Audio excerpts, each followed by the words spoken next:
Browsing. Terima kasih untuk teman-teman dari Akademi Pimpinan Perusahaan, lalu teman-teman dari Universitas Esa Unggul, dan juga STBA LIA. Sekarang kita lanjutkan bagaimana yang namanya beban guru ya. Beban guru ini yang terlebih dahulu. Karena yang namanya guru sekarang ini bukan hanya harus bisa mengajarkan, tetapi memang harus menjadi seorang yang motivator. Kalau nyari ilmu, browsing gitu, nyari apapun juga bisa ada keluar itu yang namanya jawaban-jawabannya. Tetapi sekarang guru itu adalah harus menjadi motivator, memberikan bahwa yang namanya belajar itu sangat menyenangkan dan memberikan terus gairah untuk anak-anaknya supaya mau terus belajar dan mencari yang namanya ilmu tersebut. Ya, sekarang kita akan bandingkan Indonesia dengan Finlandia. Kita lihat bersama-sama ini perbandingan pendidikan Finlandia dengan Indonesia. Indonesia itu banyak PR dengan tugas, sementara di sana Finlandia tugasnya sedikit. Remedial guru membantu siswa tertinggal. Dalam setahun siswa masuk selama 220 kali, dalam setahun siswa masuk selama 190 kali. Libur sedikit, libur lebih banyak 30 hari. Guru minimal S1, guru minimal S2. Ada sistem tidak naik kelas, semua murid naik kelas kalau di sana. Kebijakan pendidikan berganti-ganti, kebijakan konsisten. Jadi kalau di sini tuh, kalau di kita ada sistem yang tidak naik. Kalau di sana tuh semuanya naik. Tetapi ada skornya. Jadi kalau misalnya kita sampai pada titik terakhir di SMA itu, skornya berapa? Kalau skornya segini misalnya, untuk tidak bisa masuk ke universitas. Berarti dia melanjutkannya ke kejuruan. Misalnya seperti itu. Jadi ada tingkatannya seperti itu. Kalau tidak salah itu juga. Boleh menambahkan Kang Nini? Boleh. Di Finlandia, itu anak baru boleh bersekolah Umur saat usianya udah baru 7 tahun. Di Indonesia bahkan ada anak yang sudah didaftarkan masuk sekolah sejak dalam kandungan. Ngetek takut nggak kebagian di sekolah yang katanya ngetop favorit itu. lah ya. Betul. Tujuannya itu sekolah favorit itu yang menjadi utama. Katanya bagus, bukan jaminan juga. Ya. Terus di Finlandia, cara belajar di sana itu 45 menit belajar, 15 menit istirahat. Betul. Di Finlandia, guru itu dibiayai pemerintah untuk meraih gelar S2, master. Dan tahu nggak, ketika di Indonesia gaji guru termasuk yang kecil bahkan suka telat, di Finlandia gaji guru termasuk salah satu gaji dengan pendapatan tertinggi. Jadi mereka menghargai profesi guru tersebut ya. Ya. Terus tidak ada ujian nasional. Kenapa? Karena guru dianggap yang paling tahu mengevaluasi murid. Si muridnya.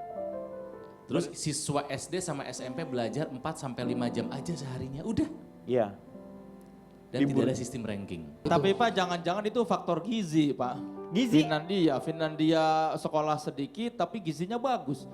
Kita mungkin faktor gizi, SD jajanannya cireng. Atau jajanan limun-limun yang gulanya pemanis buatan. Mungkin di Finlandia Salmon ya? Iya, Bener, mungkin bener. makanan dia benar. Jadi makanya sekolah sebentar pun jadi pinter. Di kita mah kalau sekolah sebentar gizi kurang, makin bodoh Pak. Iya betul, makanan juga, asupan juga memang berpengaruh, saya setuju itu. Iya coba. Iya. Ya, atau saya- mungkin kita kalau perlu biar pinter seperti Finlandia, Betul. semua sekolah di Indonesia pengantarnya bahasa Finlandia. Iya, saya setuju Udah itu. pasti pinter kayak Iya. orang Finlandia.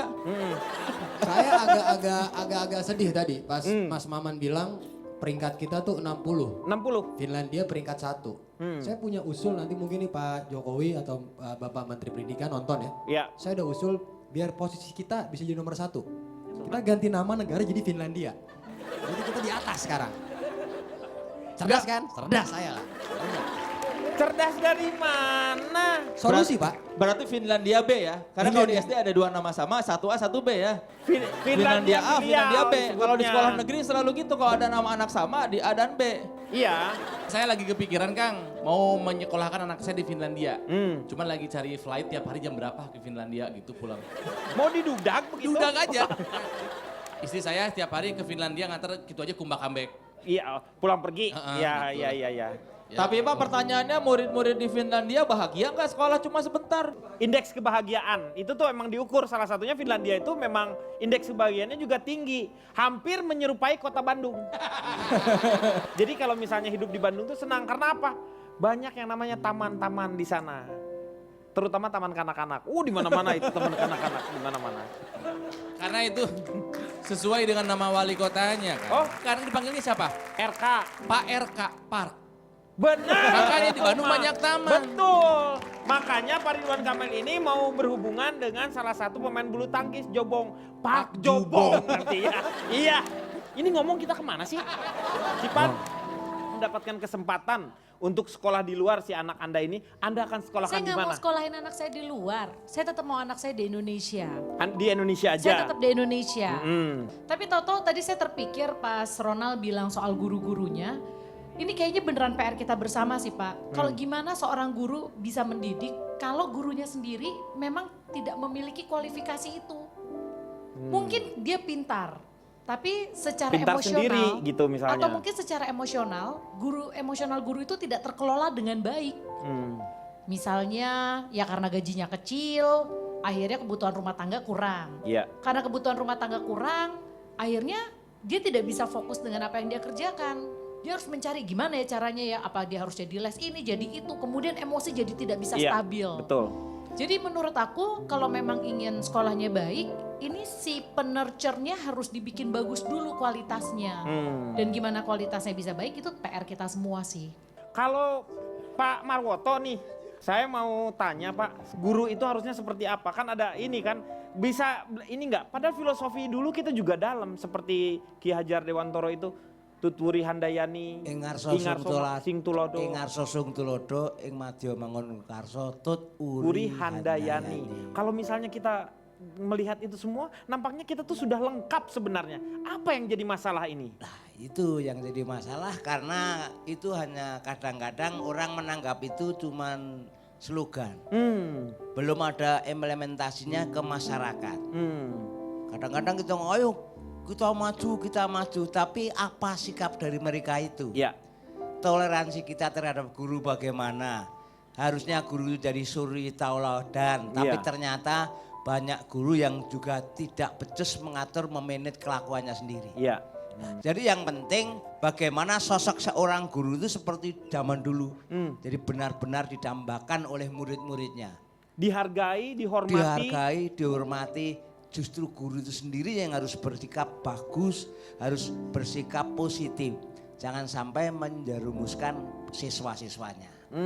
Jadi pendidikan karakter itu sebenarnya adalah kita memberikan contoh kepada anak didiknya. Bukan hanya guru berarti ya, lingkungannya juga memang harus baik, orang tuanya juga memang harus baik, semuanya. Sehingga si anak bisa mencontoh hal-hal yang baik. Jadi keinginan Anda seperti apa sebenarnya? Ya pendidikan yang baik itu seperti apa? Ya sebenarnya kalau menurut aku sendiri mungkin sarana prasarananya juga harus diperbaiki ya. Jadi harus sama ya? Ini harus sama. Betul. Banyak sekali juga sekolah di luar daerah, di luar Jakarta yang satu kelas dipakai untuk satu ruangan dipakai untuk beberapa kelas.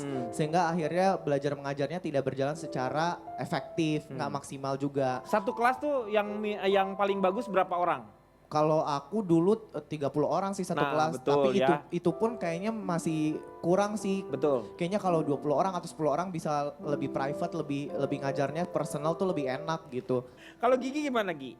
Prasarana fasilitas tuh pasti, tapi di mana suasananya itu bisa membentuk kita jadi pengen belajar di sana, jadi pengen sering, maksudnya karena itu kan setiap hari. Gimana caranya sekolah itu membuat program sehingga anak-anaknya bisa mau untuk terus-terusan datang ke sekolah gitu. Untuk belajar ya? Untuk belajar. Yaitu salah satu tugas guru yang paling terberat adalah memberikan selalu motivasi untuk si anaknya mencari dan mencari. Oke, waktunya sekarang mungkin Kang Maman. Sekolah jangan jadi beban, tapi jadikan tempat berbagi pengetahuan yang menyenangkan sekaligus membahagiakan. Karena aku tahu maka aku bahagia. Pengetahuan itu membahagiakan, tidak membebankan dan tidak menderitakan. Dan harus diingat, pada setiap kenakalan anak, mohon maaf, lokasi perbaikannya sesungguhnya bukan pada anak, melainkan pada orang tua si anak. Karenanya kata Soleh Solihun dan juga Pak Marwoto, Ingarso Suntulodo, suri toladan adalah kunci. Oke, terima kasih Kang Maman. Moga-moga malam hari ini banyak manfaat yang kita dapatkan. Saksikan terus ILK hanya di Trans 7. Selamat malam, sampai jumpa.